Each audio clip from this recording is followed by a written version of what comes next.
আমাদেরকে বলছে মিলাদুন নবী পালন করা বিদআত, শবে বারাতে রোজা রাখা বিদআত, আপনার রজব মাসের রোজা রাখা বিদআত। আমি বলতে চাই শুনো, যদি কোন লা মাযহাবী শবে বারাতে রোজা রাখাকে বিদআত প্রমাণ করে, লা মাযহাবীর সমস্ত দলকে বিদআত প্রমাণ করার ক্ষমতা আল্লাহ আমাদেরকে দান করেছেন, ইলম দান করেছেন। যদি শবে বারাতে রোজাকে বিদআত বলতে চাই, তাদের 14 গোষ্ঠীকে বিদআত প্রমাণ করব। এই জন্য বলতে চাই মুসলমান, যদি কোন লা মাযহাবী বলে শবে বারাতে রোজা রাখা বিদআত, আমি ওই লা মাযহাবীকে চ্যালেঞ্জ করতে চাই। সমস্ত আহলে হাদিসদের গুরু, মুহাদ্দিসের রূপড়ি, আহলে হাদিসরা যাকে রূপড়ির মুহাদ্দিস বলে, সে নিজের কিতাব ফাতাওয়া আহলে হাদিসের মধ্যে লিখেছে শবে বারাতে রোজা রাখা সওয়াবের কাজ। জোরে বলুন সুবহানাল্লাহ। আহলে হাদিসদের কিতাব ফাতাওয়া আহলে হাদিসের মধ্যে লেখা আছে শবে বারাতে রোজা রাখা সওয়াবের কাজ। নামদারি আহলে হাদিসদের কিতাব তোহফাতুল আহওয়াজের মধ্যে তাদের মুহাদ্দিস আব্দুর রহমান মুবারকপুরি লিখতেছেন শবে বারাতের দিনের বেলা রোজা রাখা সওয়াবের কাজ, রাতে ইবাদত করা সওয়াবের কাজ। সমস্ত আহলে হাদিসদের বাপ ইবনে তাইমিয়া নিজের কিতাব ইক্তেদাউল সিরাতাল মুস্তাকিমের মধ্যে লিখেছেন শবে বারাতে রোজা রাখা যায়, রাতে ইবাদত করা যায়। আর তারা বলতে চায় শবে বারাতে রাতে ইবাদত করা বিদআত, রোজা রাখা বিদআত। তো তাদের ফতোয়া অনুযায়ী তাদের বড় বড় বাপ বিদআতি প্রমাণ হবে না, কি বলেন বাবা? তাদের ফতোয়া অনুযায়ী তাদের বাপ ইবনে তাইমিয়া বিদআতি, তাদের বাপ আব্দুর রহমান মুবারকপুরি বিদআতি, তাদের বাবা মুহাদ্দিসের উপরি তাদের মুহাদ্দিস ফতোয়া আহলে হাদিস লিখনে ওয়ালা সেই ব্যক্তি হচ্ছে বিদআতি। তো কোন আহলে হাদিসের যদি হিম্মত হয় তাদের ফতোয়াতে তাদেরকে বিদআতি প্রমাণ করব, আল্লাহ এতটুকু জ্ঞান আমাদেরকে দান করেছে। আর যদি মুনাফিক না থাকো, মুসলমানের বাচ্চা যদি কোন আহলে হাদিস হয়, মুনাফিক যদি না হয়, কলকাতার ভেড়া থেকে নিয়ে জলঙ্গির বিমল দাসের বেটা পর্যন্ত, বাংলাদেশের সমস্ত ঘুমটাওয়ালা ইহুদি খ্রিস্টানদের দালাল পর্যন্ত চ্যালেঞ্জ করতে চাই, যদি তোমাদের ফতোয়া অনুযায়ী শবে বারাতে রোজা রাখা বিদআত হয়, তোমার বাপ ফতোয়া আহলে হাদিসের মধ্যে শবে বারাতে রোজা রাখা সওয়াবের কাজ বলেছে, তোমার বাবার উপরে বিদআতের ফতোয়া লাগাও। তোমাদের সবচাইতে বড় ইমাম ইবনে তাইমিয়া ইক্তেদাউল সিরাতাল মুস্তাকিমের মধ্যে শবে বারাতে রোজা রাখাকে জায়েজ বলেছে, তার উপরে বিদআতের ফতোয়া লাগাও। তোমাদের মুহাদ্দিস আব্দুর রহমান মুবারকপুরি নিজের কিতাব তোহফাতুল আহওয়াজের মধ্যে শবে বারাতে রোজা রাখাকে সওয়াবের কাজ বলেছে। তো বিদআতের যদি ফতোয়া দিতে হয় আমাদের উপরে নয়, তোমাদের বাপ দাদার উপরে ফতোয়া দাও, না কি বলেন? কারণ তোমাদের বাপ দাদা জায়েজ লিখেছে। এই জন্য আপনাকে বলতে চাই ভাই, আমার যুবক ভাইদেরকে খাস করে বলতে চাই, উটপাটাং বক্তব্য মোবাইলের মাধ্যমে রেখে আপনাকে গোমরাহ করতে চাই। এখান থেকে জলঙ্গি বেশি দূরে নয়, সুন্দর করে গাড়িতে চেপে যান বিমল দাসের বেটার বাড়ি। ওকে বলবেন যদি তোমার হিম্মত থাকে আল্লাহ নিরাকার, সুন্নি জামাতের আলিম প্রমাণ করবে আল্লাহর আকার আছে, তুমি প্রমাণ করো। সুন্নি জামাতের আলিম প্রমাণ করবে শবে বারাতে রোজা রাখা যায়, তুমি নাজায়েজ প্রমাণ করো। সুন্নি জামাতের আলিম প্রমাণ করবে যে 20 রাকাত তারাবি 8 রাকাত তারাবি পড়া সুন্নাতের খেলাফ। তোমার হিম্মত যদি থাকে 8 রাকাত তারাবি সুন্নাত প্রমাণ করবে, কিয়ামত আসা সম্ভব হবে। বিমল দাসের বেটা চ্যালেঞ্জ অ্যাকসেপ্ট করবে না। এ বেটা জানে যেটা বাংলাদেশের ওসামা দেওবন্দি নয়, এটা হচ্ছে আলা হযরতের মাননেওয়ালা সুন্নি মুসলমান, খ্বাজা গরিব নওয়াজের মাননেওয়ালা, গৌসে আজম বাগদাদির মাননেওয়ালা, ইমামে আজম আবু হানিফার মাননেওয়ালা। আরে সূর্য আপনার পশ্চিম দিকে উঠে কিয়ামত আসা সম্ভব হতে পারে, সুন্নি জামাতের সাথে বসে জয়লাভ করা 72 জাহান্নামী ফিরকার পক্ষে ক্ষমতা হতে পারে না মুসলমান। যদি হিম্মত থাকে, আপনার এলাকায় যদি বিমল দাসের বেটার কেউ মুকাল্লিদ থাকে, আমরা তো আবু হানিফার মুকাল্লিদ আলহামদুলিল্লাহ, কিন্তু বিমল দাসের বেটার মুকাল্লিদ হয়েছে। এদের ফতোয়া অনুযায়ী যেই ব্যক্তি স্বামী যদি নামাজ পড়ে, স্ত্রী যদি নামাজ না পড়ে বিয়ে তালাক, স্ত্রী যদি নামাজ পড়ে স্বামী যদি না পড়ে তো বিয়ে তালাক। এটা লা মাযহাবীদের ফতোয়া। আর ওই বিমল দাসের বাপ, ওই বিমল দাসের বেটার আব্বা বিমল দাস এখন পর্যন্ত নামাজ ছেড়ে দেয়, তার মায়ের বিয়েটা তালাক হয়েছে কি হয়নি ওদের ফতোয়া অনুযায়ী? তাহলে ও কি জাদা হবে বলে? তার ফতোয়াতে সে কি জাদা হবে। এই জন্য আপনাকে বলতে চাই মুসলমান, রাসূল পাক 1450 বছর পূর্বে আমাদেরকে সচেতন করে দিয়েছেন, এই পৃথিবীর মানুষ কিয়ামতের পূর্বে কিছু জাহিল বের হবে, সেই জাহিলরা ধর্মের চেয়ারে বসবে, তারা নিজেকে ধর্মের গুরু বানিয়ে নেবে, মানুষ তাদেরকে ফলো করবে, তারাকে ফতোয়া জিজ্ঞাসা করবে, সেই নিজেই ফতোয়া জানবে না, ভুল ভাল ফতোয়া দিয়ে নিজেও পথভ্রষ্ট হবে, মানুষকেও পথভ্রষ্ট করবে। এই জন্য আমি বলতে চাই, যদি কোন লামাযহাবী এই বাংলার মাটিতে থাকে, রেডি করো বিমল দাসের বেটাকে, ফেস টু ফেস মুনাজারা হবে, আমরা প্রমাণ করব আল্লাহ পাক নিরাকার, আল্লাহর আকার আকৃতি মানা বিদাতি আকীদা। আমরা প্রমাণ করব 20 রাকাত তারাবি সুন্নাত, 8 রাকাত তারাবি সুন্নাতের খেলাফ বিদাত। আমরা প্রমাণ করব নবীর ওসিলা জায়েজ, তোমরা প্রমাণ করবে নবীর ওসিলা হারাম। আমরা প্রমাণ করব শবে বরাতে রোজা রাখা যায়, তোমরা নাজায়েজ প্রমাণ করবে। আমরা প্রমাণ করব শবে বরাতে রাতে ইবাদত করা যায়, তোমরা নাজায়েজ প্রমাণ করবে। যদি হিম্মত থাকে, আহলে হাদিস যদি মুসলমান হয়, চ্যালেঞ্জ অ্যাকসেপ্ট করো, যে কোনো মুহূর্তে ফেস টু ফেস বসার জন্য আমরা এনি টাইম রেডি আছি মুসলমান। আমরা কোনোদিন ময়দান থেকে পালাইনি। বাংলার মাটি হোক, উত্তর প্রদেশের মাটি হোক, বিহারের মাটিতে হোক, সারা ভারতবর্ষ, পাকিস্তান সহ সারা পৃথিবীতে এটা আমাদের এলান এবং আমাদের দাওয়া আছে মুসলমান, যে আমরা কোনোদিন ময়দান থেকে পালাইনি।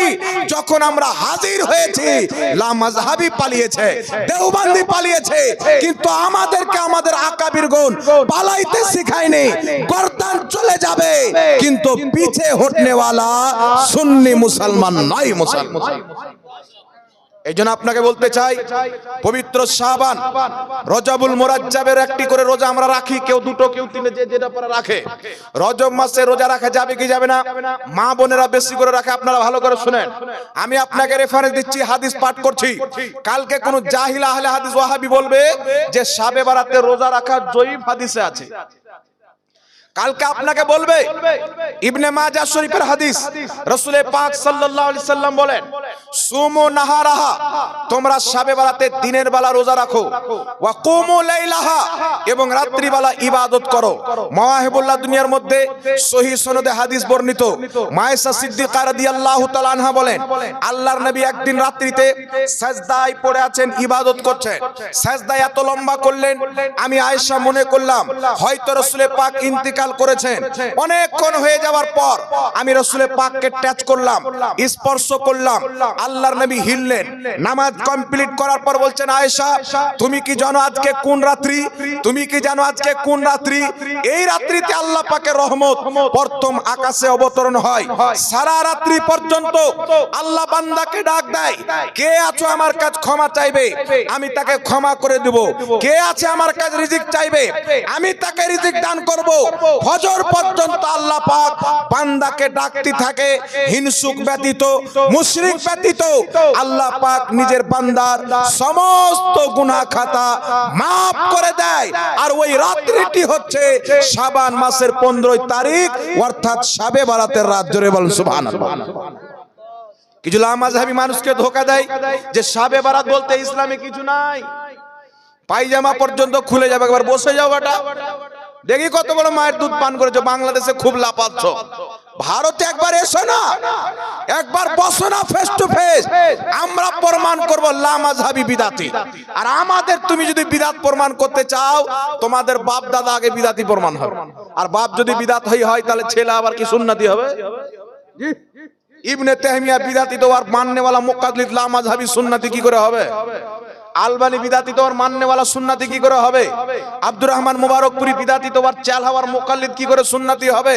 এই জন্য আপনাকে বলতে চাই পৃথিবীর মুসলমান, আর একটা মাসলা হচ্ছে, এ বেটারা আবার বলে যে কোরআন হাদিস দিয়েও যদি তাবিজ দেয় তাহলে শিরক হবে। ইমাম ইবনে হাজার আসকালানী ফাতহুল বারির মধ্যে, ইমাম বদরুদ্দিন আইনি উমদাতুল কারির মধ্যে স্পষ্ট ভাবে বলেছেন যে আল্লাহর নবী সাল্লাল্লাহু আলাইহি সাল্লাম তামিমাকে শিরক বলেছেন। তাবিজ হচ্ছে শরীয়তে যায়, তামিমা আলাদা জিনিস, তাবিজ আলাদা জিনিস। এখন বর্তমানে আহলে হাদিসদের সবচাইতে একটা বড় মৌলবি আছে বাংলাদেশে, কাজ্জাব বিন ইহুদি, দেখেছেন না? কাজ্জাব বিন ইহুদি এ বেটা ওদের সবচাইতে বড় মৌলবি। কেন? এ সবচাইতে বড় তাওহীদ নবীর করেছে। এদের নিকটে যে যত বড় গালি নবীকে দিবে ও অত বড় শায়েখ। মানে এ বেটাকে জিজ্ঞাসা করা হলো নবীর নূরের তৈরি না মাটির তৈরি, তো এ বেটা বলছে মাটির তৈরি, মুখ দিয়ে গন্ধ বের হতো। বুঝতে পারছেন? এইরকম তাওহীদ, এইরকম অপমান আল্লাহর নবীর আবু জেহেল পর্যন্ত করতে পারেনি। বাংলাদেশ আমেরিকা থেকে মেসেজ পাঠানো হলো বাংলাদেশ ভারতের পাগলাগুলিকে যে তোমাদের আব্দুল কি নাম কাজ্জাব বিন ইহুদি, এ তো যত বড় বেয়াদবি করেছে আবু জেহেল পর্যন্ত করতে পারেনি, তো তোমাদের সবচাইতে বড় শেখ বানানো হচ্ছে কাজ্জাব বিন ইহুদিকে। যেখান থেকে ফান্ডিং আসে সেখান থেকে তাকে শেখ বানানো হয়েছে। আর এদের নিকটে যে যত বড় নবীর অপমান করবে এদেরও তত বড় মৌলবি হবে। কথা বুঝতে পারছেন বাবা? আজকে যদি আমরা নবীর পক্ষে কথা বলি তাই আমাদেরকে বলো মাজার পূজারী, মুশরিক। তো কোন লামাযহাবী আজ পর্যন্ত মায়ের দুধ কেন পান করলো না যে সামনে বসে মুশরিক প্রমাণ করবে? সারা পৃথিবীর লামাযহাবীকে বসান একদিকে, আমাদের পৃথিবীর মৌলবীর প্রয়োজন পড়বে না। পশ্চিম বাংলা থেকে মাত্র 2 জন বসবো, তোমাদের 200 মৌলবী ময়দানে বসো। আমাদের একটা আকীদাকে যদি শিরক প্রমাণ করতে পারো সারা জিন্দেগি তোমাদের গোলামিতে লাগিয়ে দেব। আর আমরা যদি প্রমাণ করে দিই লামাযহাবী জামাত জাহান্নামী জামাত, তো তওবা করে আহলে সুন্নাত ওয়াল জামাতের মধ্যে আসতে হবে। আমরা প্রমাণ করব আলহামদুলিল্লাহ। না খঞ্জর উঠেগা না তলোয়ার তুমসে, ये बाजू मेरे आजमाए हुए हैं। ওই যে তাবিজ ব্যবহার করা শিরক, বেরেলভিরা মুশরিক। কেন মুশরিক? ওই যে তারা তাবিজ ব্যবহার করে। ওই যে কুরআন দিয়ে যদি তাবিজ দেয় তো হুজুর মুশরিক হয়ে যাবে। পাগড়ি যত বড় থাকুক, আল খাল্লা যত বড় থাকুক, বাংলাদেশের কাজ্জাব বিন ইহুদি বলছেন আমি ভারতের যত নাজায়েজ কাজ্জাব বিন ওয়াহাবির ইহুদির ভক্ত আছে এই সমস্ত লামাযহাবীকে বলতে চাই যে তাবিজ কুরআন হাদিস দিয়ে যদি দেওয়া হয়, গলাতে ঝুলানো হয়, তাহলে শিরক হবে। তাবিজ দেনেওয়ালা মুশরিক, তাবিজ পড়নেওয়ালা মুশরিক। আর মুসলিম মুশরিক হলো সবচাইতে বড় মহাপাপী এবং অমুসলিম।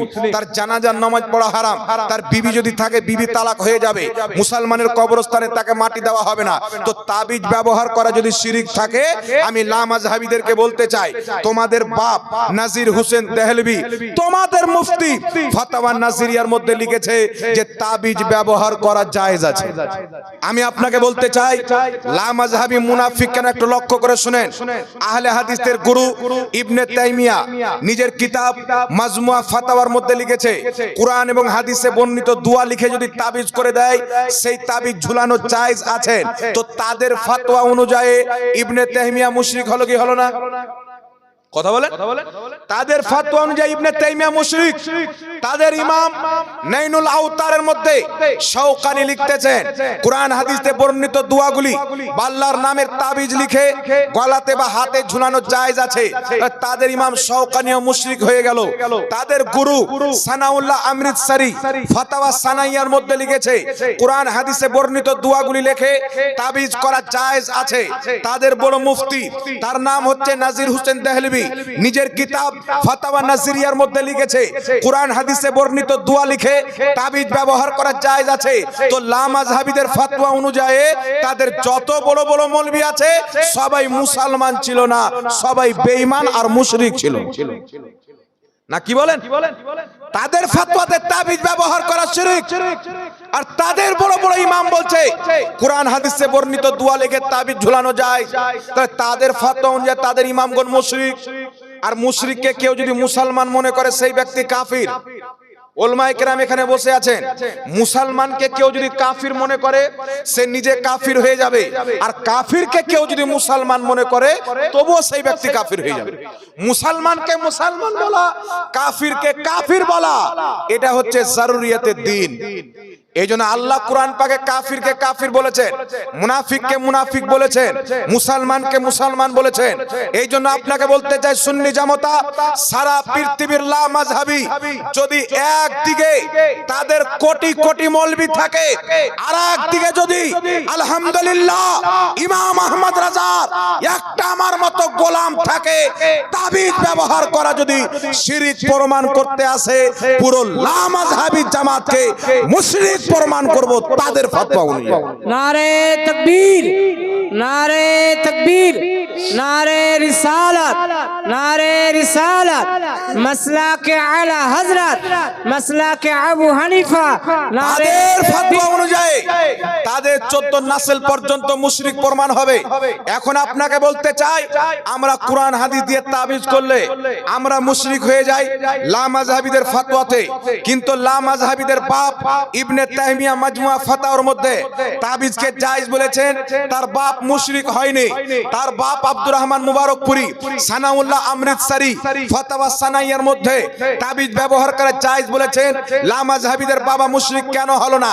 তাদের বাবা কাজী শওকানি নাইনুল আওতার কিতাবের মধ্যে তাবিজ ব্যবহার করে জায়েজ বলেছে, তাদের বাবা মুশরিক হলো না। তাদের রূপরি ফতোয়া আহলে হাদিসের মধ্যে তাবিজ ব্যবহার করে জায়েজ বলেছেন, তাদের মুহাদ্দিস বলে মুশরিক কেন হলো না? এখন আপনাকে বলতে চাই, যদি তাদের ইমামরা কুরআন হাদিস থেকে বর্ণিত দুয়ার তাবিজ লেখাকে নিজের কিতাবে জায়েজ লেখে মুসলমান থাকে, তাহলে আমরা তাবিজ করলাম তো আমরা কি করে মুশরিক হলাম? কথা বুঝতে পারছেন? আমরা কি করে হলাম? এর একটা কারণ হতে পারে আমরা মুহাম্মদ রাসূলুল্লাহর ইসলামকে মানি, তারা ইহুদি খ্রিস্টানের ইসলামকে মানে। ইহুদি খ্রিস্টানের ইসলাম হলো আহলে হাদিস যদি তাবিজ করে এটা জায়েজ হবে, সুন্নিরা যদি তাবিজ করে এটা শিরক হবে। খ্রিস্টানদের ইসলাম হলো আহলে হাদিস যদি শাবে বারাতে রোজাকে জায়েজ ফতোয়া দেয় কিতাবে লেখে তাদের এটা জায়েজ হবে, আর সুন্নিরা যদি শাবে বারাতে রোজা রাখে এটা নাজায়েজ হবে। আহলে হাদিস খ্রিস্টানি মাযহাব তাদেরকে মুবারক, আহলে সুন্নাত ওয়াল জামাতদেরকে নবীর দেওয়া জান্নাতি দল মুবারক। সুবহানাল্লাহ। কথাগুলো আমার বুঝতে পারছেন বাবা? তাহলে কত বড় মুনাফিক, ওর বাপ দাদার কিতাবে লেখা আছে জায়েজ আর এ বেটা বলছে না জায়েজ। চিন্তা করছেন বাবা?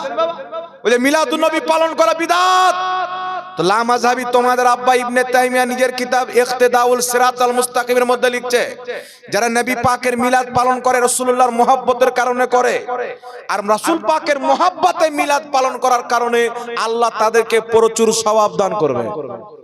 জোরে হবে না সুবহানাল্লাহ? ওর বাপ ইবনে তাইমিয়া বলছে মিলাদুন নবী পালন করলে প্রচুর সওয়াব পাওয়া যায়, আর ওর নাজায়েজ বেটা জলঙ্গি থেকে বলছে যে মিলাদুন নবী পালন করা বিদআত। তো ওর বাপ হারামখোর না ওর বেটাটা হারামখোর? কোনটা ঠিক? তো মিলাদুন নবী পালন করলে আমরা যদি জাহান্নামী হই, বিদাতি হই, তো তোমার বাপ ইবনে তাইমিয়া মিলাদুন নবী পালন করা জায়েজ বলেছে, তোমার বাপ কোথায় গেল? তোমাদের সবচাইতে বড় মৌলভী নবাব সিদ্দিক হাসান খা ভোপালী নিজের কিতাব আশ-শামামাতুল আম্বারিয়ার 16 পৃষ্ঠার মধ্যে লিখছে, যেই ব্যক্তি মিলাদুন নবীতে খুশি হবে না ওই ব্যক্তি মুসলমান নয়। তার তোমাদের মৌলভীর ফতোয়া অনুযায়ী তোমরা তো মুসলমানই নয়, কারণ মিলাদুন নবীতে আমরা খুশি হয়ে আমরা মুসলমান, আর তোমরা দুঃখ পাও মরিচ লেগে যায়, তো তোমাদের মৌলভীর ফতোয়া অনুযায়ী তোমরা আর মুসলমান নয়। কথা আমার বুঝতে পারছেন কি পারেন না বাবা? এই জন্য এই ধোঁকাবাজি থেকে বাঁচবেন। যদি কোনো লা মাযহাবী চটি বই দেয় মনে রাখবেন তাদের লেখা বই মুসলমানদের জন্য পড়া হারাম। তারা যদি কোনো হাদিসকে সহি বলে মানা যাবে না, কারণ তাদের অসংখ্য এটা দলিল আমাদের কাছে রয়েছে। হাজারো সহি হাদিসকে তারা জাল বানিয়েছে, জাল হাদিসকে তারা সহি বানিয়েছে। আর সমস্ত মুহাদ্দিস একমত, ইমাম নববী, ইমাম ইবনে হাজার আসকালানী, ইমাম মুল্লা আলী কারি, ইমাম বদরুদ্দিন ইমাম আপনার শরফুদ্দিন, তারপরে চলে আসেন ইমাম আজলুনি, তারপরে চলে আসেন আপনার ইমাম ইবনে কুদামা, তারপরে চলে আসেন আপনার ইমাম মুগনি। সমস্ত ইমাম মুহাদ্দিস একমত যে রাসূলুল্লাহর কোন হাদিস যদি সনদ দুর্বল হওয়ার কারণে হাদিসটা যদি জয়ীফ হয়, তাহলে কোন জিনিসের বৈধ হওয়ার জন্য, মুস্তাহাব হওয়ার জন্য দুর্বল হাদিস যথেষ্ট। জোরে বলতে হবে সুবহানাল্লাহ। এখন একটা আপনাকে एग्जांपल দিচ্ছি বাবা। কালকে কোন লা মাযহাবী আপনাকে বলবে আমরা জয়ীফ হাদিস মানি না, এরা খ্রিস্টানদের ধর্ম, মুহাদ্দিসদের ধর্ম নয়। কারণ নবী পাকের সহিহ হাদিস ও নবীর হাদিস, হাসান হাদিস ও নবীর হাদিস, জয়ীফ হাদিস ও নবীর হাদিস, যেটা জাল, যেটা বানোয়াট, টোটালি হাদিসই নয়, ওটা হাদিস নয়। কিন্তু যেটা হাদিস আর সনদ দুর্বল, ওই হাদিসটাও হচ্ছে নবীর হাদিস। এখন আপনাকে একটা एग्जांपल দিচ্ছি বাবা, একটু আমার দিকে শুনেন। যেমন ধরেন শাবে বারাতে রোজা আমরা রাখি, লামাজ যদি এটা সহিহ হাদিস দ্বারা প্রমাণিত, মাজমা জাওয়াইদের মধ্যে সহিহ হাদিস ইমাম হাইসামি হাদিস উল্লেখ করে সহিহ বলেছেন। শাবে বারাত এটা সহিহ হাদিস দ্বারা প্রমাণিত। আপনাকে বুঝানোর জন্য বলছি, শুনেন, কালকে কোন লামাজাবি বলবে শাবে বারাতের হাদিসটা হচ্ছে জয়ীফ, আপনি তাকে উত্তর দিবেন, শুনো, একজন ব্যক্তির আপনাদের গ্রামের ইমাম সাহেবই ধরেন, বা আপনাদের গ্রামের একজন মন্ডল, বা আপনাদের গ্রামের একটা লোক ইমাম সাহেব গেলেন, মসজিদের ইমাম আছে না নাই আপনাদের গ্রামে? সবারই মসজিদে ইমাম আছেন। ইমাম সাহেবের বাড়ির উপরে টালি, খুব বৃষ্টি হচ্ছে, সিল পড়ে পড়ে ইমাম সাহেবের বাড়ির টালিগুলো ফুটো হয়ে গেছে। ইমাম সাহেব নিজের স্ত্রীকে নিয়ে, দুটা বাচ্চাকে নিয়ে বসে আছেন, হালকা হালকা ফুটো দিয়ে পানি পড়ছে, সামান্য পরিমাণ ভিজতে আছে। সামনে একটা লোক যাচ্ছে, যেই লোকটার কোনো বাড়ি ঘর নয়, সেই লোকটার মা বাপেরও ঠিকানা নাই, ওই লোকটার পরনে শুধু একটা মাত্র গামছা আছে। ইমাম সাহেবের বাড়ির সামনে দাঁড়িয়ে টিটকারি মারছে, এই ইমাম সাহেবের বাড়ি দেখো, পানি পড়ছে, ভাঙ্গা চোরা বাড়ি, মানে টিটকারি মারছে, মজা নিচ্ছে। রাস্তা দিয়ে একজন আপনাদের গ্রামে মুরব্বী বাবা চলে যাচ্ছেন, মন্ডল মানুষ, বা মুফতি আবু তাহির খান রেজভী সাহেব চলে যাচ্ছেন। মুফতি আবু তাহির সাহেবকে ওই ব্যক্তি ধরে বলছেন, হুজুর দেখেন ইমাম সাহেবের বাড়ি, ফাটা বাড়ি, বৃষ্টি পড়ছে। হ্যাঁ দেখেন দেখেন, মজা নিচ্ছে। তো মুফতি সাহেব বলছে, এই জাহিল পাগলা, আমাদের ইমাম সাহেবের ভাঙা ফুটা হলো একটা বাড়ি তো আছে, তোর কাছে তো ওটাও নাই, তুই তো ন্যাংটা দাঁড়িয়ে আছিস। তো আমরা করবো, এটা দুর্বল হাদিস তো আছে, করা যাবে না। ন্যাংটা ওয়াহাবির কাছে জাল হাদিসও নাই, এ শুধু ন্যাংটা বসে আছে, একটা জাল হাদিস দেখাতে পারবে না। যদি আপনি ছাদের বাড়ি দেন, আপনাকে পিলার দিতে হবে, নচেত চার কোণাতে চারটা দেওয়াল দিতে হবে, প্রাচীর দিতে হবে, কি হবে না? আর যদি আপনি টিনের বাড়ি দেন, তাহলে চার কোণায় যদি চারটা বাঁশ ঠিকভাবে গেড়ে দেন, তার উপরে টিনার চালা আটকে যাবে। আর যদি আপনি তিরপাল দেন, তাহলে তিরপালের জন্য চার কোণাতে চারটা যদি পাটকাঠি গেড়ে দেন, তিরপালের ভর সহ্য করতে পারবে কি পারবে না? জোরে বলেন। তো মুস্তাহাব এবং জায়েজ হচ্ছে তিরপালের মতন। মুস্তাহাব হওয়ার জন্য, জায়েজ হওয়ার জন্য জয়ীফ হাদিস যথেষ্ট, আর ফরজ আর ওয়াজিব হওয়ার জন্য হাসান হাদিস লাগবে, লোহার পিলার লাগবে। কথা বুঝতে পারছেন? আর আমরা শাবে বারাতের রোজাকে ফরজ বলি না, তবু এটা সহিহ হাদিস দ্বারা প্রমাণিত শাবে বারাত। এই জন্য পৃথিবীর মুসলমান, হাদিস তো থাক, লামাযহাবীদের কিতাব থেকে প্রমাণ করব শাবে বারাতে রোজা রাখা সওয়াবের কাজ। একটু জোরে বলতে হবে সুবহানাল্লাহ। আর একটা মাসলা আপনাকে বলে দিই, মেরাজের রাত, পবিত্র মিরাজুন নবী, আপনার রাজাবুল মুরাজ্জাবের 27 তারিখ।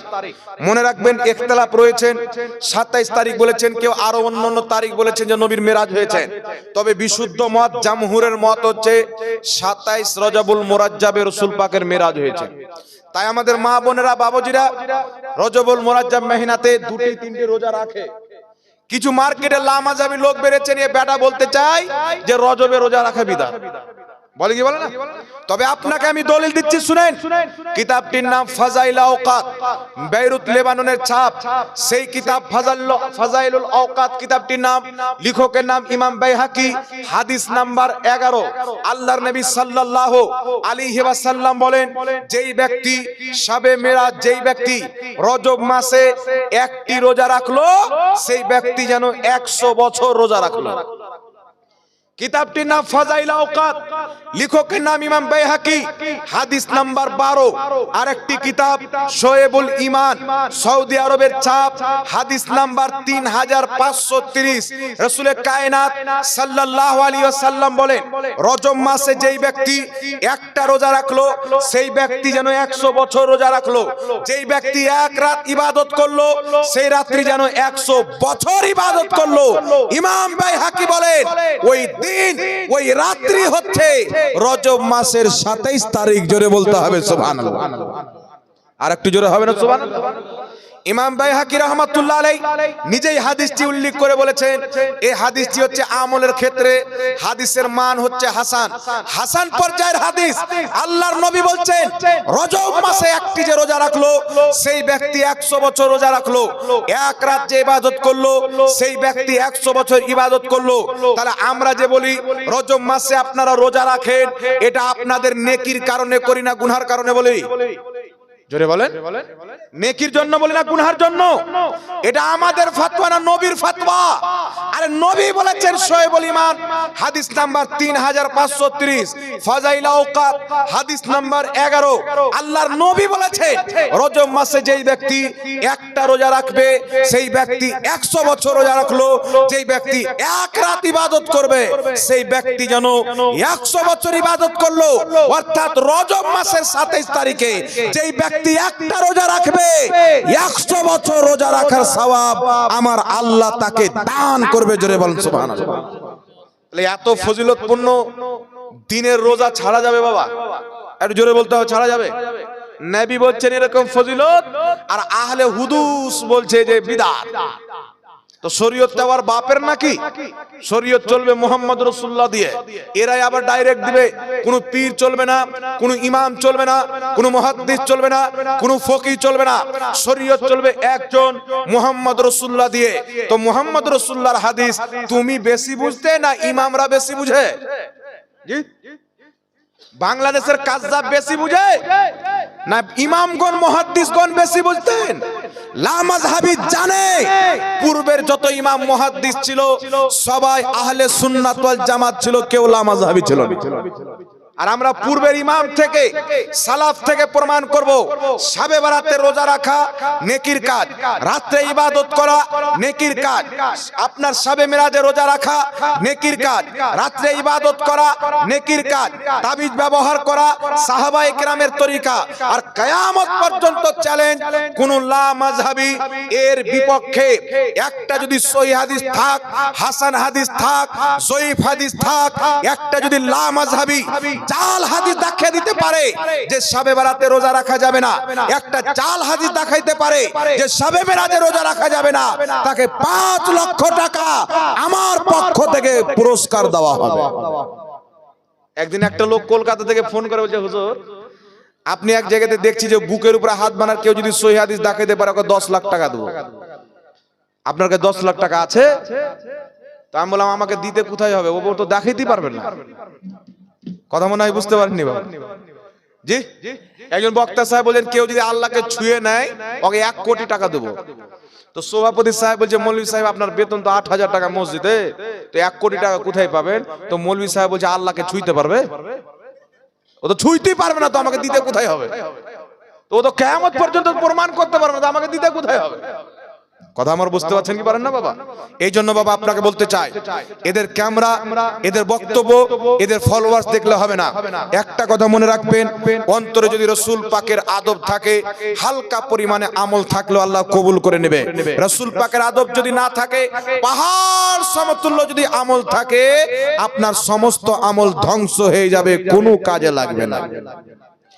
গাছের জড় যদি কেটে নেওয়া হয় বাবা, 1 মিনিট পাগড়ি দিয়ে দেবেন না, 1 মিনিট। গাছের জড় যদি কেটে নেওয়া হয় তাহলে ডাল আর ফল টিকবে? যত পানি দেন টিকবে, সার মারেন তো টিকবে, বীজ দেন তো টিকবে। সারা পৃথিবীর জিনিস যদি ওতে ঢেলে দেন, জড়টা যদি কেটে নেন তাহলে ডাল ফল কিছুই টিকবে না। এরকম হচ্ছে মানুষের, মুসলমানের জড় হচ্ছে ঈমান। ঈমান যদি না থাকে নামাজ রোজা যতই করেন সব বেকার হয়ে যাবে।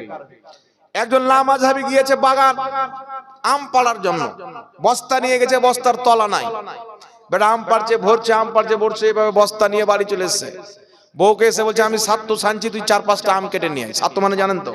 ছাতু, ছাতু আপনারা ছাতু বলেন ছ দিয়ে, আমরা স দিয়ে ছাতু বলি।